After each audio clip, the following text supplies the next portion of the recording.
Oke, Bapak Ibu sekalian, kemarin kita sudah membahas hadis tentang niat, bahwasanya innamal a'malu binniyat, setiap perbuatan itu tergantung niatnya.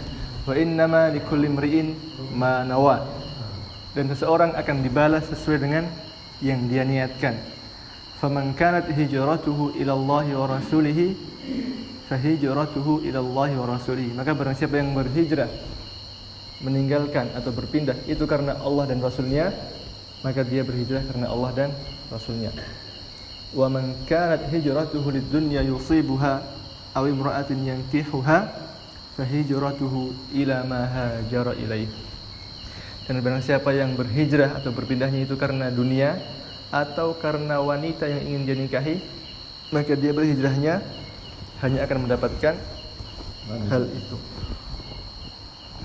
Bapak Ibu rahimakumullah. Penulis Syekh ketika menjelaskan hadis itu mengatakan,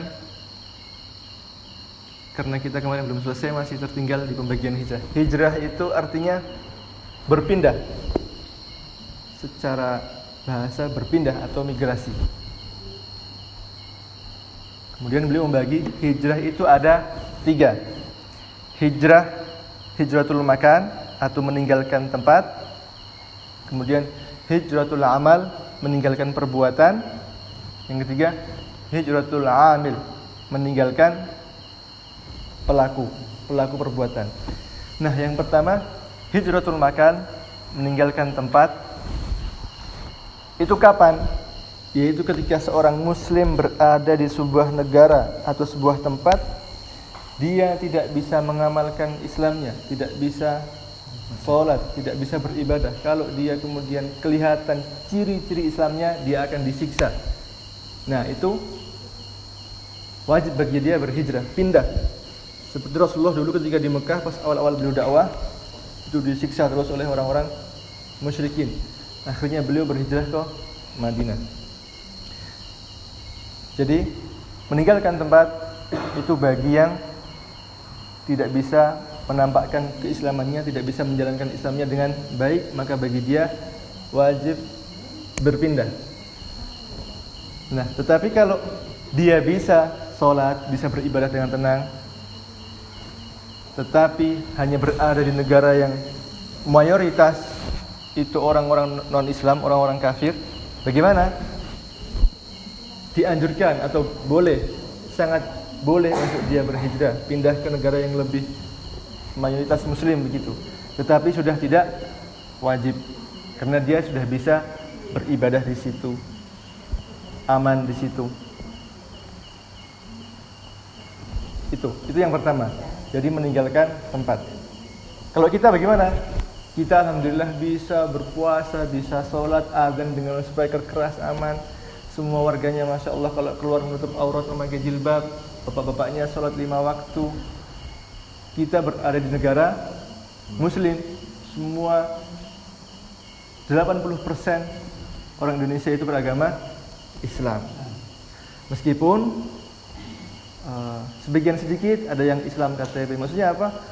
Di KTP tertulis Islam, tapi jarang kelihatan di masjid kecuali Idul Fitri. Atau yang paling parah adalah kelihatan di masjid ketika sudah dibungkus kain kafan. Nah, ini sangat disayangkan. Itu intinya, kita berada di negara muslim, kita tidak perlu berpindah. Kita berada di negara muslim, kita bisa beribadah dengan tenang. Yang berikutnya adalah meninggalkan perbuatan. Nah, meninggalkan perbuatan ini adalah Nabi kita bersabda, al-muhajir man hajara ma nahallah, atau kama qala. Orang yang berhijrah atau yang meninggalkan itu adalah yang meninggalkan semua perkara yang Allah larang. Jadi sebutan hijrah itu bukan hanya untuk yang berpindah tempat, tetapi bisa untuk yang bertaubat. Makanya ada istilah artis hijrah begitu kan. Karena dia bertaubat, meninggalkan dulu, misalkan dulu dia nggak pernah menutup aurat gitu kan. Kemudian dia menutup aurat dengan rapi, memakai pakaian yang sopan. Maka ada istilah artis hijrah atau Di sebagian tempat itu ada kumpulan pengajian begitu, namanya pengajian pemuda hijrah. Itu maksudnya apa? Itu adalah mereka itu meninggalkan semua perbuatan yang dulu terlarang, perbuatan maksiat, kemudian dia bertaubat, kemudian mempelajari Islam, semangat belajar, begitu. Nah, maka disebut hijrah. Itu bisa juga, maksudnya sebutan itu boleh. Jadi hijrah yang kedua adalah yang meninggalkan semua yang Allah larang. Yang ketiga, hijratul amil, meninggalkan pelaku. Maksudnya apa? Ketika ada tetangga atau saudara yang dia sering berbuat maksiat, misal dia terang-terangan meminum minuman keras, dinasihati tidak mempan. Nah, kalau dengan metode dihajar atau ditinggalkan, dicuekkan, tidak pernah diajak ngomong, tidak pernah dijenguk, kalau dengan metode ini dia bisa sembuh, Syekh mengatakan boleh dilakukan dengan metode itu. Tetapi kalau tidak sembuh, malah justru dia semakin menjadi-jadi, sebaiknya jangan. Maksudnya meninggalkan pelaku maksiat itu kalau kira-kira ketika dia dihajar, ditinggalkan, dicuekin, kemudian dia bertaubat, itu bagus. Kalau enggak, beliau mengatakan jangan. Jadi tidak semua orang bisa diperlakukan demikian. Dulu pernah ada tiga orang sahabat. Tiga orang ini menyelisihi perintah Rasulullah Muhammad sallallahu alaihi wasallam. Akhirnya tiga orang ini oleh Rasulullah didiamkan, dicuekin, tidak pernah diajak ngomong, tidak pernah disapa. Dan para sahabat juga begitu, tidak pernah menyapa tiga orang ini. Akhirnya mereka bertaubat betul-betul, dan Allah menerima taubat mereka. Baru kemudian Rasulullah menyambut akrab lagi. Jadi itu tiga bagian hijrah. Nah, tetapi yang paling penting dari tiga ini adalah apa? Hendaknya kita ketika melakukan itu ilallahi wa rasulihi, karena Allah dan karena Rasulnya. Ketika kita berhijrah meninggalkan perbuatan maksiat, misalkan ada ketika kita keluar masih belum memakai kerudung, atau terkadang masih celana pakai pendek di atas lutut, itu aurat itu. Nah, kemudian kita bertaubat, keluar memakai celana panjang atau di bawah lutut, itu karena Allah, maka dia akan mendapatkan pahala. Bahkan Allah akan mengganti dosa yang dulu pernah dia lakukan dengan kebaikan, dengan syarat itu dia lakukan ikhlas karena Allah Subhanahu wa ta'ala, bukan karena ingin dibilang ini itu, bukan karena wanita, bukan karena untuk mendapatkan jabatan dan sebagainya. Bapak Ibu rahimakumullah, kita masuk ke hadis yang kedua. Hadis yang kedua ini dari Ummul Mukminin. Wa an Ummul Mukminina Ummi Abdillah Aisyah radhiyallahu anha qalat qala Rasulullah sallallahu alaihi wasallam yaghzu jayshun al-Ka'bah fa idza kanu bi bayda'a min al-ardi yukhsafu bi awwalihim wa akhirihim. Dari Ummul Mukminin, dari ibu semua umat Islam. Siapa? Ummi Abdillah Aisyah, dari Ummu Abdillah Aisyah, istri Rasulullah Muhammad sallallahu alaihi wasallam. Beliau berkata bahwasanya Rasulullah sallallahu alaihi wasallam pernah bersabda, yaghzu jayshun al-Ka'bah. Ada sekelompok tentara yang banyak ingin menyerang Ka'bah. Fa idza kanu bi bayda'a minal ardi yukhsafu bi awwalihim wa akhirihim. Dan ketika tentara ini sampai di suatu tanah yang luas, yang lapang, maka Allah tenggelamkan mereka dari orang yang paling depan sampai yang paling ujung pasukan itu. Maka ketika mendengar Rasulullah bersabda begitu, Ibu Aisyah bertanya, "Ya Rasulullah, kaifa yukhsafu bi awwalihim wa akhirihim wa fihim aswaquhum?" wa man laisa minhum. Ketika mendengar itu, Ibunda Aisyah bertanya, "Wahai Rasulullah, bagaimana orang-orang pasukan itu ditenggelamkan dari paling depan sampai paling belakang, dan di antara mereka itu ada para penjual-penjual yang tidak tahu menau, tidak ikut berniat untuk menyerang Ka'bah. Wa man laisa minhum, dan tidak juga mereka itu membantu atau ikut andil untuk menyerang Ka'bah." Maka Nabi mengatakan, ketika ditanya begitu, beliau mengatakan, menjawab, "Yukhsafu bi awwalihim wa akhirihim, tsumma yub'atsuna ala niyyatihim." Mereka itu ditenggelamkan dari orang yang paling depan sampai yang paling belakang. Kemudian apa? Tsumma yub'atsuna ala niyyatihim. Kemudian mereka semua itu akan dibangkitkan. Ini yang paling penting. Ala niyyatihim, sesuai dengan niat mereka. Nah, maksudnya kan itu banyak orang tuh Bapak Ibu sekalian. Banyak orang, pasukan, para penjual, pedagang, banyak orang. Itu semua Allah tenggelamkan. Yang tidak mau ikut menyerang Ka'bah pun korban di situ. Maksudnya ikut Allah tenggelamkan. Tetapi apa Nabi mengatakan? Yub'atsuna ala niyyatihim. Nanti akan dibangkitkan sesuai dengan niatnya masing-masing. Kalau niatnya jahat, ada balasannya itu sendiri. Kalau niatnya murni tidak untuk yang Ka'bah, dia mencari nafkah atau niat yang lain, maka Allah siapkan balasannya sendiri. Bapak Ibu rahimakumullah, Ka'bah dalam bahasa Arab disebut Baitullah atau rumah Allah.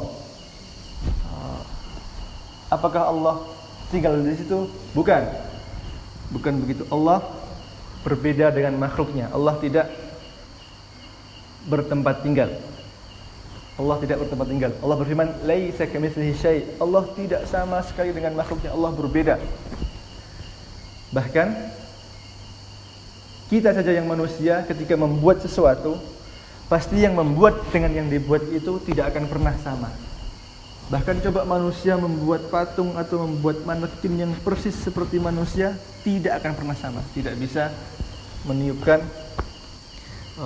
ruh ke situ. Makanya yang paling simpel adalah Allah itu tidak pernah sama dengan makhluknya, berbeda. Allah Maha Kuasa, Allah Maha mendengar, lagi Maha melihat. Itu. Nah, Ka'bah disebut juga dalam bahasa Arab Baitullah atau rumah Allah. Ka'bah ini yang membangun siapa? Nabi Ibrahim bersama putranya Nabi Ismail. Nah, ketika membangun Ka'bah ini, bapak dan anak ini berdoa, "Rabbana taqabbal minna innaka antas samiul alim." Ya Allah, terimalah amal kita ini. Sesungguhnya Engkau Maha mendengar lagi Maha mengetahui. Nah, para ulama ketika menjelaskan ayat ini mengatakan begini, itu nabi saja yang Allah utus menjadi nabi, yang Allah sudah jamin surga untuk dia, ketika membangun Ka'bah masih berdoa, "Rabbana taqabbal minna innaka antas samiul alim." Ya Allah, terimalah amal ibadah ini. Maksudnya mereka masih meminta untuk diterima. Nah, tentu kita yang manusia biasa, yang bukan nabi, yang kadang masih banyak berdosa, yang dulu mungkin pernah lalai, pernah sengaja meninggalkan sholat, tentu kita lebih perlu untuk berdoa, "Rabbana taqabbal minna innaka antas samiul alim wa tub 'alaina innaka antat tawwabur rahim." Ya Allah, terimalah amal ibadah kita ini. Sesungguhnya Engkau adalah zat yang Maha mendengar lagi Maha mengetahui. Maksudnya apa? Kita ini lebih layak, lebih perlu untuk berdoa semoga Allah menerima amal ibadah kita, karena kita ini manusia biasa, bukan nabi, bukan keturunan nabi. Kadang berdosa, kadang lalai, kadang dikuasai setan, maksudnya kadang marah-marah, begitu. Maka silahkan ketika berdoa, silahkan jangan lupakan doa ini, "Rabbana taqabbal minna innaka antas sami'ul alim wa tub 'alaina innaka antat tawwabur rahim. Ya Allah, terimalah amal ibadah kami, sungguhnya Engkau adalah Zat yang Maha mendengar lagi Maha mengetahui. Dan ya Allah, terimalah taubat kami, ampunilah dosa-dosa kami, karena sungguhnya Engkau Zat yang Maha menerima taubat lagi Maha penyayang. Zaman dahulu sebelum Rasulullah Muhammad sallallahu alaihi wasallam diutus, itu Abraha ingin menyerang Ka'bah. Ini kisah masyhur Bapak Ibu ya. Pas Bapak Ibu SD pernah dengar kisahnya enggak? Pernah ya? SD atau SMP? SD. Ya.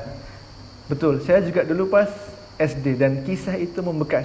Maksudnya sampai sekarang masih terbayang bagaimana kisah itu. Kemudian ketika Bapak Ustadz di kelas menceritakan kisah itu, kita berimajinasi. Maksudnya berimajinasi itu membayangkan, oh Ka'bah di sini posisinya, pasukannya begini.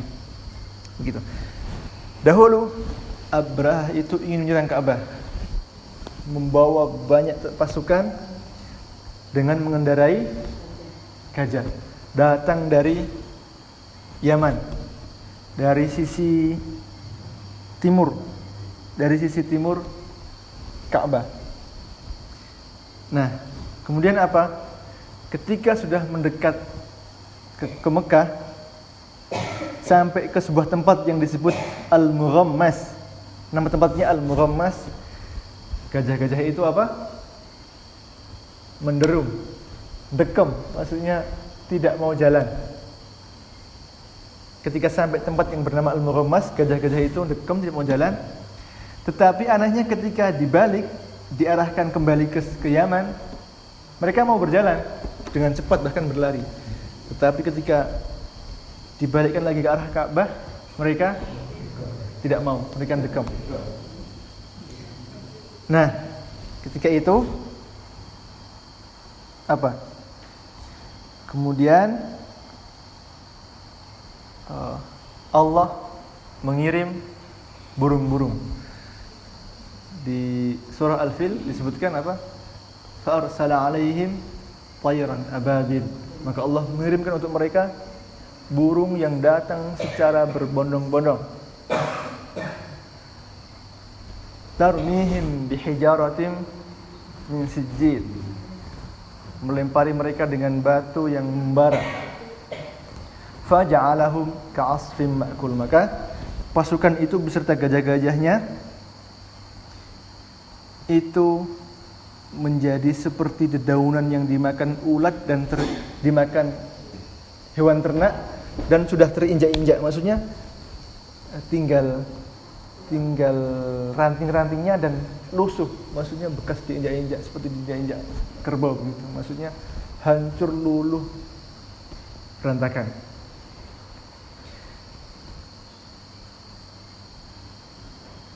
Berkaitan dengan gajah menderum tadi tidak mau berjalan, Rasulullah pernah mengalaminya. Maksudnya suatu ketika beliau mengendarai unta beliau yang bernama Al-Qaswa. Nah, kemudian di suatu ketika Al-Qaswa ini, untanya ini tidak mau berjalan. Maka para sahabat mengatakan khala'atil qaswa. Al-Qaswa mogok, membangkang, tidak mau berjalan. Maka kemudian beliau menjawab, ma khala'atil qaswa, tidak mungkin unta Al-Qaswa ini, namanya Al-Qaswa, mogok. Wa ma dzaka laha bi khuluq. Ini bukan kebiasaan dia. Kemudian beliau melanjutkan sabdanya, walakin habasaha habisul fil, tetapi unta Al-Qaswa ini ditahan oleh zat yang dulu pernah menahan Al-Fil, pernah menahan pasukan gajah. Maksudnya siapa? Allah. Dan memang betul Rasulullah pernah untanya berhenti tidak mau berjalan, tetapi itu karena Allah yang menahannya. Karena Allah ada beberapa keadaan yang ketika Allah mau menurunkan ayat, itu kadang Rasulullah mendengar seperti ada suara keras. Ada juga yang terkadang Seperti Al-Qaswa tadi sempat mogok karena akan turun sebuah ayat, akan datang malaikat. Nah, itu dulu ketika Abrah mau menyerang Ka'bah, Allah langsung yang melawannya sendiri. Karena ketika itu orang-orang penduduk Mekah ketika itu berlari ke gunung-gunung karena merasa tidak mampu untuk melawan pasukan. Tetapi mereka punya keyakinan bahwasanya tidak mungkin Allah membiarkan mereka menghancurkan Ka'bah yang mulia itu. Dan betul, Allah mengutus makhluknya yaitu burung secara berbondong-bondong mengirim kepada mereka bebatuan. Nah, kemudian di akhir zaman nanti ada lagi, sebagaimana tadi disebutkan di hadis, ada sekelompok orang yang banyak ingin menyerang Ka'bah, hatta idza kanu bi baida'a minal ardi, sampai ketika di suatu tempat yang lapang, di tanah yang luas, mereka itu dibenamkan, ditenggelamkan oleh Allah dari yang paling depan sampai yang paling belakang. Tenggelamkan semua. Bahkan bersama, disebutkan di hadis, fihim aswaquhum, ada para orang-orang yang berjualan dan lain-lain. Tetapi kemudian apa nanti di akhirat? Yub'atsuna ala niyyatihim, mereka akan dibangkitkan sesuai dengan niatnya masing-masing. Nah, ketika menjelaskan ini, Syekh mengatakan ini termasuk satu hadis yang ikut menjelaskan tentang niat yang hadis yang pertama, bahwasanya innamal a'malu binniyat, sesungguhnya setiap amal perbuatan itu tergantung niatnya. Wa innamal likulli imri'in ma nawa, setiap orang akan dibalas sesuai dengan yang dia niatkan. Nah, yang di sini tadi meskipun sebagian atau bersama rombongan yang ingin menyerang Ka'bah dan ikut ditenggelamkan, tetapi nanti ketika dibangkitkan Allah adil. Allah akan membangkitkan mereka sesuai dengan niat mereka datang ke tempat itu, sesuai dengan niatnya masing-masing. Nah, kemudian di hadis tadi ada satu nasihat yang sangat penting. Beliau mengatakan, "Anna man syaraka ahlal batil wa ahlal baghi wal 'udwan fa innahu yakunu ma'ahum fil 'uqubah." Beliau mengatakan, Syekh ketika menjelaskan ini mengatakan bahwasanya barang siapa yang ikut serta kepada pelaku maksiat, pelaku kebatilan, pelaku kemungkaran, maka apa? Yakunu ma'ahum fil 'uqubah. Dia akan bersama mereka dihukum. As-salih wa talih, orang yang saleh maupun orang yang pelaku maksiat itu sama. Maksudnya bagaimana Bapak Ibu? Ketika kita bermasyarakat begini, kemudian ada yang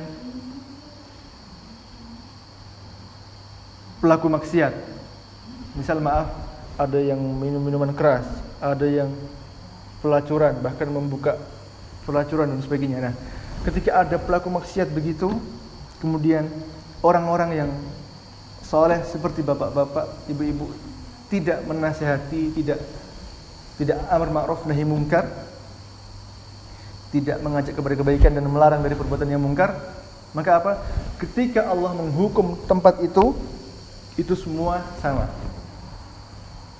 Yang soleh maupun yang bermaksiat, Allah hukum sama. Makanya Allah berfirman, "Wattaqu fitnatan la tusibanna alladziina zalamu minkum khassah." Dan takutlah kalian, berlindunglah kalian kepada Allah, berhati-hatilah kalian dari sebuah siksa yang apabila siksa itu Allah turunkan, siksa itu bukan hanya menimpa orang-orang pelaku dosa, pelaku maksiat saja, tetapi itu bisa merembet ke orang-orang soleh yang dia tidak mau mencegah dari perbuatan munkar, tidak mau menasihati. Wa'lamu annallaha syadidul iqab, dan ketahuilah bahwasanya Allah itu hukumannya amatlah pedih, amatlah keras. Makanya kalau kita pernah melihat misalkan ada bencana alam begitu, ketika ditelusuri ternyata terkadang di sebagian tempat di sini ada maksiat, bisa jadi pelacuran, bisa jadi kesyirikan. Tetapi ketika Allah menurunkan bencana, itu rata, semuanya kena. Bahkan kadang ada musola yang ikut hancur. Kecuali di Aceh dulu, semua rata, masjidnya aman. Itu isyarat bahwasanya Allah itu bisa menyiksa semuanya, tetapi Allah tetap menyelamatkan tempat ibadah yang di situ digunakan untuk mengagungkan Allah, supaya orang-orang ingat, ternyata betul Allah akan menyelamatkan yang Allah kehendaki. Jadi nasihat yang paling penting dari tadi bahwasanya ada sekelompok orang yang ingin menyerang Ka'bah, dan di tentara yang banyak itu ada yang berjual beli, ada yang, karena kalau zaman dahulu ketika berpindah mau menyerang suatu tempat itu lama, bawa bekal, bawa, kalau seperti kita mungkin bawa beras, bawa singkong untuk makan, bawa apa lagi, bawa ubi, karena perjalanan jauh. Nah, makanya kadang ada orang yang datang berjual beli, mau membeli singkongnya dikasih kurma atau dan sebagainya. Nah, tetapi apa? Ketika itu Allah tenggelamkan mereka. Bahkan sekarang atau nanti yang akan datang sama, ketika seseorang mau menyerang suatu tempat, itu datang pasti membawa bekal. Seperti tentara saja, mau menyerang atau berjaga-jaga begitu, mau menyerang lah, dia pasti membawa bekal. Pasti berhenti di suatu tempat, mengisi bensin, kemudian beli air minum, macam-macam. Nah, tetapi di keadaan itu di hadis disebutkan yukhsafu bi awwalihim wa akhirihim, dari ujung depan sampai belakang Allah tenggelamkan semua. Nah, dan di situ campur, ada yang berniat baik, ada yang tidak tahu apa-apa, tahu-tahu dapat hukuman. Nasihatnya tadi bahwasanya ketika Allah menurunkan siksa itu terkadang tidak hanya kepada pelaku maksiat saja. Boleh jadi itu mencakup orang-orang yang di sekitarnya yang tidak mau menasihati, yang tidak mau mengajak kepada kebaikan. Makanya yang paling rendah iman adalah ketika kita melihat kemungkaran, dalam hati kita mengingkari. Maksudnya, itu kemungkaran, itu maksiat, tidak selayaknya seorang muslim melakukan demikian. Nah, kalau kemudian kita punya kekuasaan, misalkan kepala desa atau penasihat kepala desa begitu, itu bisa memberi masukan, memberi saran. Karena apa? Allah berfirman, "Wattaqu fitnatan la tusibanna alladziina zalamu minkum khassa. Wa'lamu annallaha syadidul iqab."